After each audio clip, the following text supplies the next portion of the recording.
What's up? Oh, I feel so out of practice. It has been a long time since I did this. So as I said in my last video, I haven't been able to really kind of record or do anything to do with BookTube for months since the end of February, beginning of March. So there are quite a few books for us to kind of catch up on. Not heaps, because as I said in that video, doing my masters, don't have a lot of time. So I thought today we would just kind of sit down and do a little bit of a catch up, talk about the books that I have been reading while I've been gone. There's been some really good ones, there's been some kind of ones. There's been quite a few DNFs as well, because I feel like when you don't have a lot of time to read, you don't want to spend so much time on books that are just not it, you know? I'm a big what's the word? I'm a big advocate for there's only so much time in this life to read. There are too many books to get to, so I don't believe that you should waste your time on books that you're not reading for a reason that aren't good. And that isn't to say that sometimes books don't get good at the end, but you have to kind of weigh it up as well. Anyway, so I'm gonna hop right into it. So last time we talked, I was reading Rule of Wolves by Leigh Bardugo, which I finished 3 days after that last video that I talked about what I was reading in. So a long time ago I finished this one. This is the second book in the King of Scars duology by the same author. This is the author that wrote Shadow Bone, Six of Crows. I liked this one a lot better than the first one in the duology. It felt a lot more engaging. I actually wanted to keep reading it a little bit more. I feel like maybe she finished setting everything up in the first book and then this is where all the action could kind of happen. I feel like it was very well tied up at the end, but there was still, like, she still planted the seeds of this kind of setting could continue if it needed to or if she wanted to. Although saying that, if she did continue this series, I would want to see her switch it up a little bit more, maybe do something a little bit more different and kind of move away from this template, because I feel like not only has she done it a lot before, but a lot of other people have done it before, which makes me interested to read that new series that she's done, the more kind of dark academia one. Does that have a completely different vibe? Or does it kind of lean more towards kind of Six of Crows? Because I feel like that's like it's got that mild kind of edge of like a dark but very intelligent setting. Yeah, I like fantasy worlds like this. They're very easy to disappear into. They're very engaging most of the time. This book is itself, but this wasn't a 5-star to me. It's been a while since I read it, but in my notes I wrote, I don't know what it is. I can't exactly put my finger on what made this book not a 5-star book. I can't remember let me check what I actually rated it back in February. I gave it 4 stars. It had good twists, but I remember I said for the first book, I wish that she'd just refined the science behind the magic a little bit more, because it felt like she tried to kind of take it in 2 different directions and then it just didn't feel very solid. And that kind of stayed in this book. It felt like there were some scenes and some, you know, plot points where that it could have been really, really cool, but it felt like she didn't give me quite enough detail, or she didn't kind of lean into it enough. For example, there's a dragon in this book, but it's just a dragon. And I remember reading it and feeling like, what does the dragon look like? Tell me about, like, give me the, like, that's so cool, I love dragons, give me more about the dragon. But it was almost a little bit like, yeah, you know how this goes, there's a dragon in the book, this is what the dragon's doing, even though the events surrounding the dragon were cool, if that makes sense. So Rule of Wolves, it's a comfort world. It was lovely to return to those characters. The plot was all right, you know, a little bit predictable. I wish there would have been more description and maybe a little bit more fleshing out of the magical system, but it was an alright read, especially if you're someone who gets very emotionally attached to worlds and characters. Okay, after that, I don't actually have the book anymore because I DNF'd it and took it to a book exchange store, which shows you what I thought about it, but I will put it here. It was a little kind of short story collection that I picked up at the thrift store called Dangerous Women, and it was kind of put together by George R.R. Martin and Gardner Dozois, if I'm saying that right.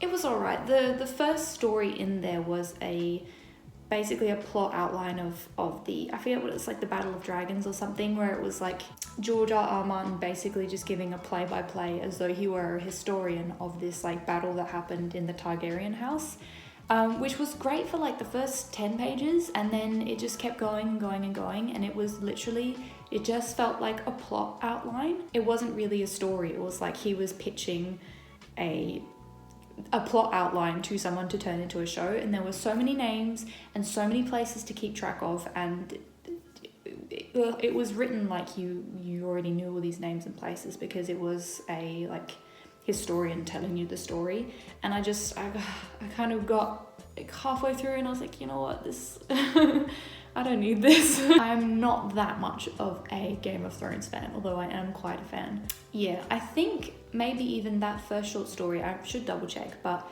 the kind of spin-off Game of Thrones series that follows the Targaryen family, what's called the House of, I think it might have even been the kind of outline of that series, that story. But yeah, so I ended up DNFing that one. I was like, no, couldn't be bothered with it. I tried to read some of the other stories in there, but I just wasn't vibing. There was some kind of sci-fi ones. I think there was a more modern one. Meh. Wasn't that good. Okay, and then after that, I read The Secret Life of Bees by Sue Monk Kidd. This was a reread of this book. I saw it in a thrift store a while back and I picked it up because I know how much I love this book. Rereading it a second time did not disappoint. I love this book so much. 5 out of 5 stars. This is one of my favorites. It's just so beautifully written. I really love when you're reading a book and you're kind of absorbed in it, because I know some people kind of annotate their books or tab their books and they underline things that they like and stuff like that. I'm not personally like that. I tend to just kind of, I sit and I don't think and I just read. But I really love when you're reading a book like that and a beautiful bit of writing jumps out at you and it's almost like takes you out of that and you go, whoa, that was nice. Yeah, I remember I was going through it when I read this book, and it is a little bit of a sad book, so it kind of suited my mood perfectly. So we follow a little girl called Lily. I think we're in the 1950s or 1960s in the South in America. So she has grown up believing that she accidentally killed her mother when she was 4 years old, and she kind of has no friends. She lives with her father, who is not the best, and with a African-American woman called Rosalie. And when Rosalie gets in trouble, her and Lily go on the run and they find out some things about Lily's past. I love this book so much. This is one of those books that, like, if there was a fire, I would take this book with me. I saw reviews when I was kind of, doing my thing that I do where I just obsess over books and read reviews for them when I finish them, when I really like them. I saw reviews that said that there wasn't enough action happening in the book, that not enough happened.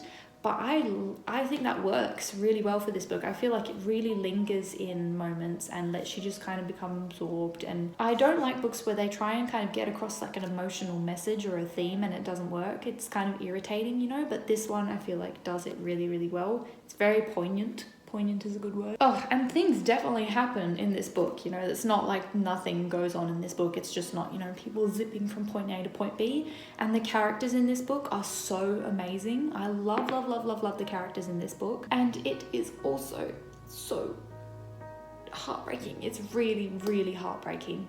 Said it before, I'll say it again. I don't cry at books. I didn't cry at this book, but I felt it in my throat, oh, that's just so sad. It's a really, really lovely coming of age story with a real kind of tender and growing voice in a very tumultuous and racist historical period. So 10 out of 10, recommend, read this. Then I DNF'd another book, Ironcast by Destiny Soria. I've forgotten what her last name is. This one is it's like a young adult fantasy, and we follow two girls in the 1920s who have magical powers, and it's kind of forbidden. I hung on to this book when I was doing my bookshelf clean out under the premise of, I want to reread it and see if this is worth hanging on to, and I'm glad I did reread it. It just felt like it wasn't going anywhere. I was halfway through the book and nothing had happened, and not in a Secret Life of Bees way of nothing is happening. They were just talking and small things were happening, but I was just bored. I wasn't feeling the vibe. The characters felt a bit shallow. So I ended up just leaving that one there. I can't even remember much about the magic system, and that usually kind of sticks with me with books like that, because you kind of categorize books in your mind by how the magic works. And all I remember is that one of the characters sung and made people feel things, and one of them spoke to people and made them see things, and they kind of pulled off heists, and they were in a little gang because of that. It sounds like a good idea, and I don't know, read it and see what you think, because it could be good. It could be good, but with books like that, it has to be good, because I have read so many young adult fantasies that I just can't. If it's not like a good one, then I'm not doing it. I've been there, done that. Thank you very much. Okay, all right. And then the last video that I uploaded was filmed when I was reading this book. So I mentioned that I was reading it in the middle. So I did a reread of Pride and Prejudice by Jane Austen. I love this copy. I thrifted a copy. I used to have just one of those little orange penguin ones. I thrifted this copy. I love the picture on the front. Very glamorous. It felt very nice to read, so 10 out of 10 recommend these copies, and 10 out of 10 recommend this book as well. 5 out of 5. I always find, and please let me know if you get this as well, because I don't know if I'm just crazy, every time I read a Jane Austen, and sometimes the kind of Charlotte Bronte, this kind of genre of book, the second time that I read it, I love it so much more. I've read this book before. I read it once when I was very young, and then I read it when I was like a mid-teenager, and then I read it again in April. And I have never had such a good experience with this book. I love this book so much. So this is a pretty well-known story. We follow Elizabeth Bennet, who has we're in ye olde England, and she has kind of an embarrassing family, and she meets someone called Mr. Darcy, who is of a much higher social and financial station than her, and it's about kind of their relationship and the kind of social dynamics of that time and how it impacts them and the people around them. Jane Austen is so, especially in this book, because I haven't recently read other ones of hers, she is so very witty and funny in such an underlying way, you know?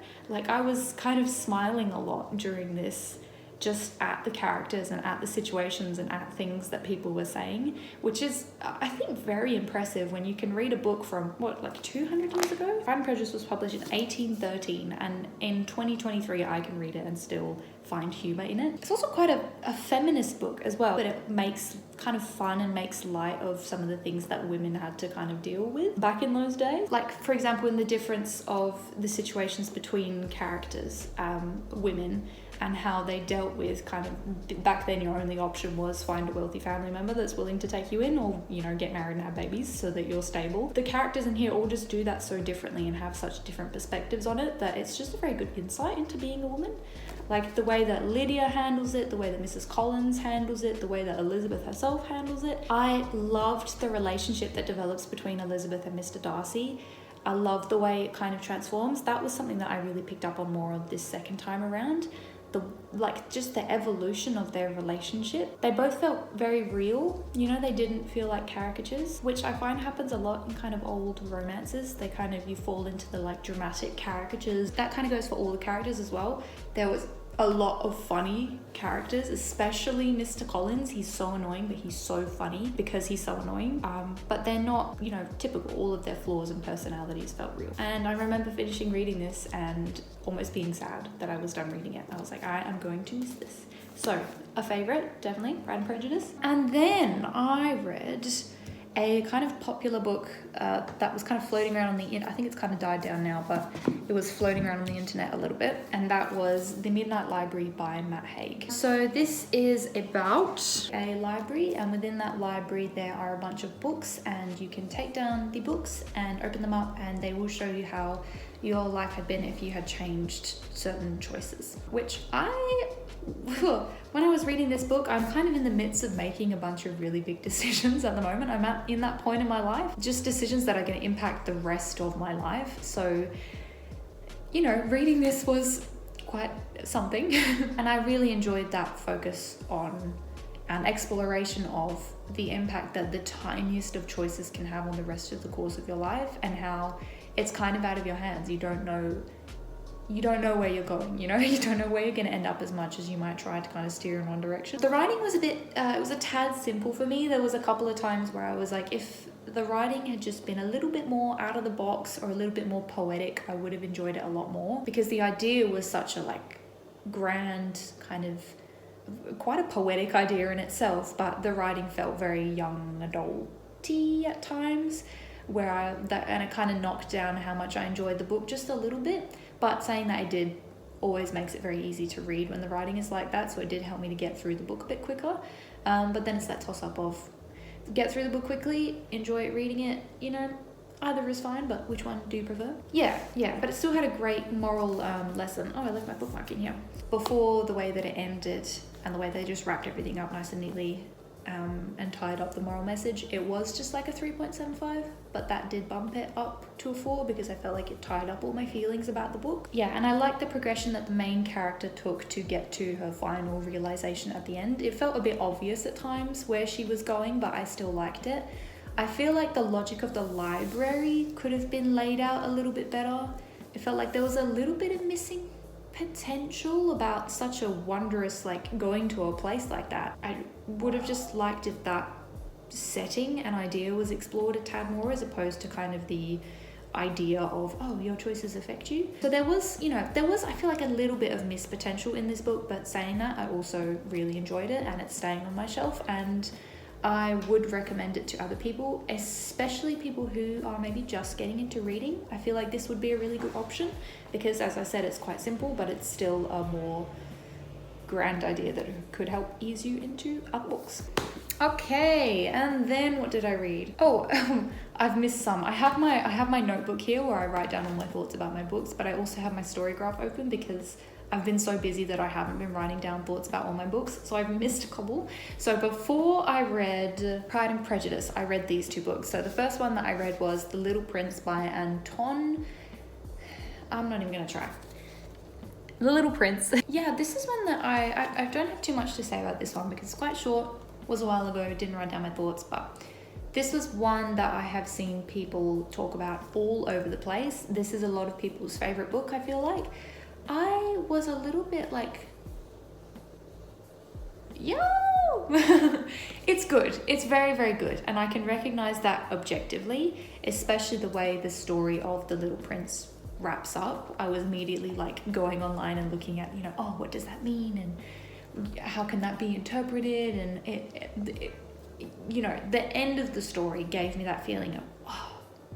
But I felt like I was waiting for that for the whole story, which, yeah, I don't know. I'd like to do a reread of Little Prince because I did read this at a time of great stress and I worry that maybe I missed out on some of the nuances of it. Yeah, saying that, looking back at this, there were things in here that I really liked. I liked the kind of simplicity of the message. It was a very innocent story, kind of has that theme of like leaving behind your childhood and things like that. So yeah, I have read The Little Prince now. It's under my belt, but I feel like I need to do it again because I finally got that feeling of, yeah, good at the end of the book, but I feel like I probably missed out on some of that while reading it because I was in another place. So Little Prince I want to come back to. And then the other book I read before Pride and Prejudice was, I'm doing my reread of the Throne of Glass series. So I read the second one, Crown of Midnight by Sarah J. Maas. I'm trying to kind of work my way through these old books again. Yeah, look, I know these are a tad controversial. I know that some people really don't like them, but listen, these were my entire teenagedom. I really, really enjoy them. I find them personally quite engaging. I can see flaws in them. I can see spots where I'm like, Sarah, what are you doing, Sarah? But I still like them. I still will read them. They will still remain on my shelf. Yeah, I think this one and The Throne of Glass, the first one that I read end of last year, beginning of this year, sometime around there, I kind of feel the same about them. They're it's just before it gets to my favorite part in the story when a favorite character comes in. There were bits in the middle of this book where I felt like I was like, okay, come on, let's, it felt like it was kind of dragging a little bit too long, or maybe we were staying in one spot for too long, kind of plot-wise and setting-wise. But then again, I just like this series is so nostalgic and I like the vibe of it so much that I didn't mind. Also, there was an event in this story that I was excited to get to because I remember when I first read this series, I wasn't that impacted by something happening to a particular character, and I remember, hearing about other people's reaction to that thing happening and going, oh, did I just not get that? Or did I just not feel that, like, did I skim that and I'm not getting the same reaction? So I was excited to get to that, and I did feel a lot more. I felt a lot more sad. I felt like I was paying a lot more attention to that character. But then it's that thing of, was I paying more attention to that character because I knew something was about to happen? And, you know, if you're reading that book for the first time, would you still do that? You know, is that because I knew to pay attention to that character, or is that because I was paying attention to the way that it was written more? Anyway, we're getting abstract now. You still with me, everybody? Tell me what your favorite book has been that you've read in the past month or so. If you're still with me, thank you. And then I read the only Sarah J Maas book I own that I have not read yet, and that is House of Earth and Blood by Sarah J Maas. So I hadn't read any new Sarah J Maas for years and years. Yeah, it was nice to get back into just a good old bit of Sarah J Maas writing. It's always very engaging and it's always very easy to read. Saying that, the world building in this book was a lot. There was a lot of terms being thrown around. There was a lot of maps. I just kind of gave up keeping hold of in my head. I was like, you know what, if we're going somewhere, we're going now. I don't need to know where it is in relation to everything else. There was species and hierarchies and things that I found quite difficult to keep track of at the beginning of the story. So I kind of gave up, and that made my reading experience a bit better. But yeah, that was a lot. So if you are someone who likes to keep track of those kind of things, just be aware you're going to have your work cut out for you in this book. By the end of the 800 pages in this book, I was still not sure if I had it down pat. Some of the characters and storylines in this felt very similar to what she's written before in the ACOTAR series and the Throne of Glass series. So I will keep reading the next one to see if is that on purpose, or is that just her types of things that she writes. Like some of the powers, some of the kind of social situations, it felt like I've read this before from Sarah. But saying that, this series I think is supposed to link up with ACOTAR, so we'll see. Maybe it's on purpose. I have not read the second one of this yet. I would like to, but saying that, listen here. I bought this copy of House of Earth and Blood because I am not a big fan of books with people on the cover. Like it's to me now, this is old school. I've had this since I was 14. It's fine. But new books with people on the cover, not a fan. I want to imagine what they look like. Do not tell me what they look like. So I bought this copy of House of Earth and Blood because, you know, it's a lot more aesthetically pleasing. And there is no sequel copy that matches this one. There is only that blue one with let me put it up here. There is only the blue one with the guy on the front, and they just released new copies that match each other but are still different from this. So now I have this dilemma of, do I keep this book and buy the two new ones? What do I do? Why is there not a sequel that matches this copy? Also, a little bit of a warning, she has amped up her spice quite a bit. Everybody in this book is constantly thinking about spice. This is not for children. If you are a child, do not read this. Maybe don't read any Sarah J Maas. Yeah, so overall I didn't enjoy it as much as the other books that she has written. Certainly more than A Court of Silver Flames.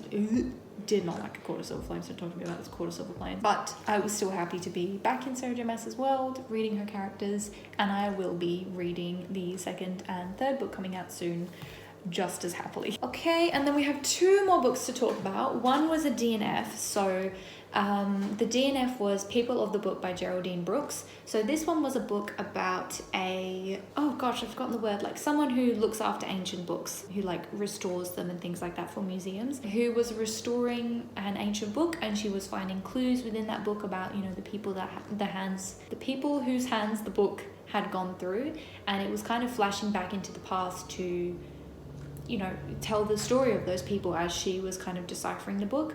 But I just got so bored, and I was really disappointed because that has so much potential, but it was a Jewish manuscript, I think, so it was kind of following the story of a lot of different Jewish people who had been persecuted throughout time. But yeah, it would flash back to this main character whose name was Hannah, and I'd be like, why are we here? I don't want to hear about your relationship with your mum and your relationship, you know, intimate relationship struggles.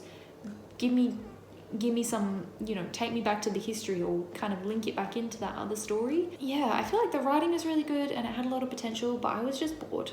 I was just quite bored. And then the final book that I have read recently was Before the Coffee Gets Cold by Toshikazu. Kawaguchi. I really hope I'm saying that right. Oh, I feel like I'm gonna get in trouble. I didn't enjoy this very much, which was very disappointing because I love the idea of this book. So you go to a cafe and you have a coffee and you get to go back in time and talk to them, and you have to finish the conversation before your coffee gets cold, or finish your coffee before the coffee gets cold while you're talking to them, which is such a cool idea. But I don't know. I feel like maybe it was the translation, because it felt like whoever translated this book from the original Japanese did not give a damn.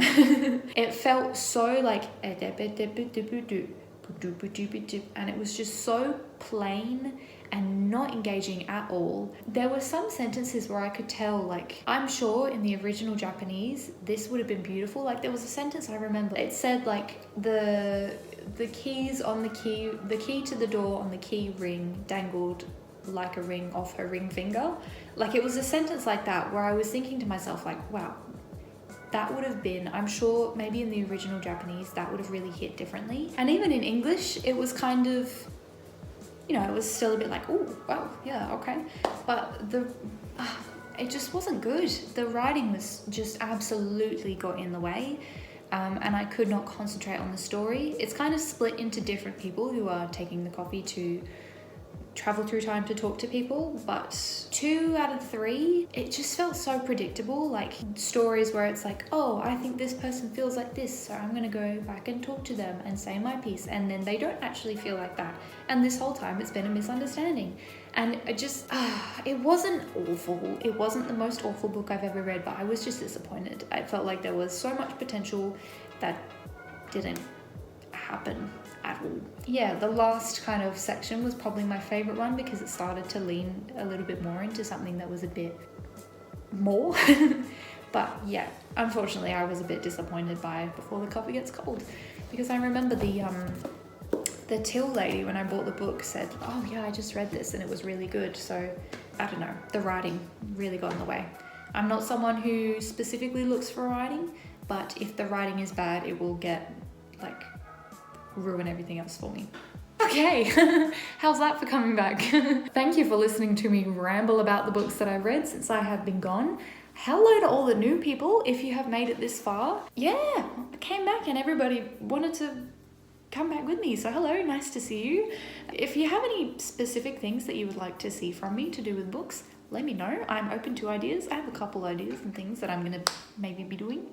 But yeah, if there's anything particular that you want to see, let me know. To finish up, as always, I will let you know about what I am currently reading. I'm currently reading The Memory Keeper's Daughter by Kim Edwards. This is everywhere in Australian thrift stores. Every time I'm in a thrift store, this book, sometimes 2 or 3 copies of this book, is there, which either means that it's not good or that it is very good and too many people have copies of the book. I'm finding it okay so far. It's good, but it's I'm waiting, you know. The video is over now. You don't have to hang around if you don't want to, but I'm totally going to show you my bookmark. I made this in year 3. This is my bookmark. I drew a little boat and an angel. It's like, you know, you scratch the black paint off the top to see the colorful paint underneath, and then I put these little beads on the end. Look at those, they're so cute. Oh my gosh. Anyway, thank you for watching and enabling my rambling about books. Hopefully I will see you again soon, and I hope you have a lovely day. Goodbye.